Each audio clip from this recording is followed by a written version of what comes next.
Yeah, so that's basically my talk.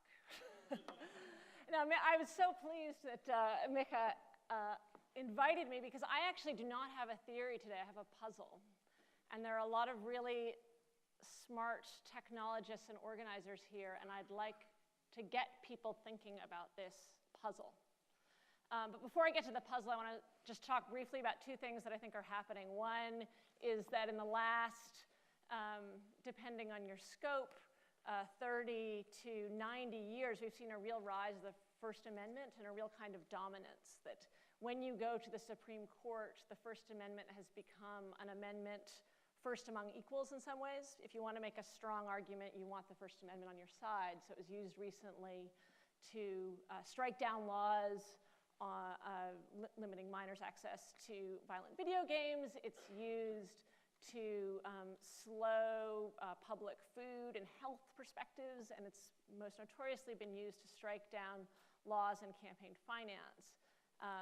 As a good friend of mine from Texas says, it seems like the Supreme Court has went and gotten drunk on the First Amendment. So you have this sort of rise of the First Amendment, which many people in the technology community really sort of emotionally react to. You know, there's this sense of speech and the power and importance of free, uncensored speech. And at the same time, you have technology really changing the meaning of what is the nature of speech itself and press. So you have a First Amendment with the words of speech and press. Congress shall make no law abridging the freedom of speech and press. And then you have technology which is sort of moving in there and making press perhaps an empty set. So press has meant very different things over different times. But there's always been some sense of a difference between press and not press, where the press gets certain protections. So in the 18th century, press is the press itself, and not press is a horse, or not press is a school. And in the 19th century, press is press creating some kind of newspaper, and not press is a matchmaker, and not press is a coal company. And then in the 20th century, we have press is Walter Cronkite, and not press is Bank of America.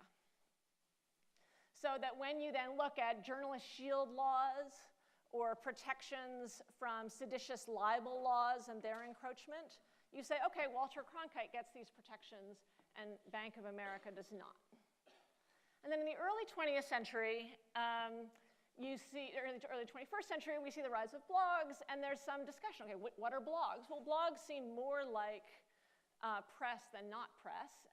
And so in general, there's a tendency to say, let's expand the scope and include blogs within the context of press. And academics and technologists and journalists would argue for the importance of treating blogs as press as opposed to not press. In the last 5 or 6 years, though, we see all those things that I talked about suddenly becoming press. So if you go to ExxonMobil, the coal company of the 19th century, the oil company, is now press. It has a news blog. If you go to, can I play this or not? Oh, I don't think I can play this, right? No. This is a lovely 30-second commercial on JP Morgan's site about what they're doing about the economy. It's a 30-second movie. JP Morgan also has a regular financial blog. So suddenly, Bank of America used to be not press. Maybe it's press now. The matchmaker, which was not press, OkCupid, has a sort of notoriously well-visited blog. The car companies that are not press are a little far behind on technology, but they also have blogs. So why does this matter for the law? Well, it matters in a bunch of ways, but perhaps the most important way is in campaign finance reform. In Citizens United, one of the strongest arguments that Justice Kennedy made in striking down efforts to limit corporate speech is that he couldn't tell the difference between press and not press. He didn't know the difference between the New York Times and JP Morgan. I'm going to quote a little bit extensively from the decision. This rationale would produce the dangerous and unacceptable consequence that Congress could ban political speech of media corporations. Under the government's reasoning, wealthy media corporations could have their voices diminished to put them on par with other media entities. With the advent of the internet and the decline of print and broadcast media, moreover, the line between media and others who wish to comment on political and social issues becomes far more blurred.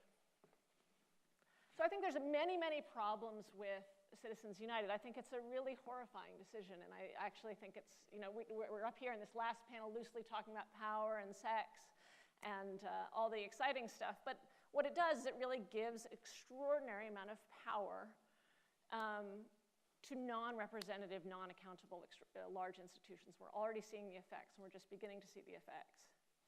But what he's saying is, if banks are the press, and oil companies are the press, and dating sites are the press, and you can't tell me a way to distinguish between these two, then I can't uphold congressional laws to try to do anything about it.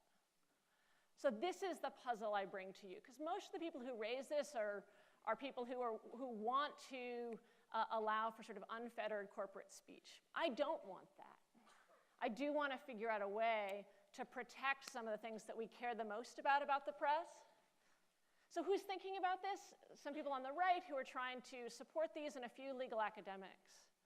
What I'd be interested in is technologists and those of you who are really engaged in thinking about creating new institutions, figuring out, well, what kind of institutions do we want to have these protections? How can we tell the difference, if it's possible, between the New York Times and JP Morgan's 30-second ad? Until we have some kind of answer to that question, we have this sort of weird situation where instead of a sentence that Congress shall make no law abridging the freedom of speech or of the press, in a real sense, what technology has done successfully is taken away the meaning from that word. So the best way to read it now is Congress shall make no law abridging the freedom of speech or of the... Thank you.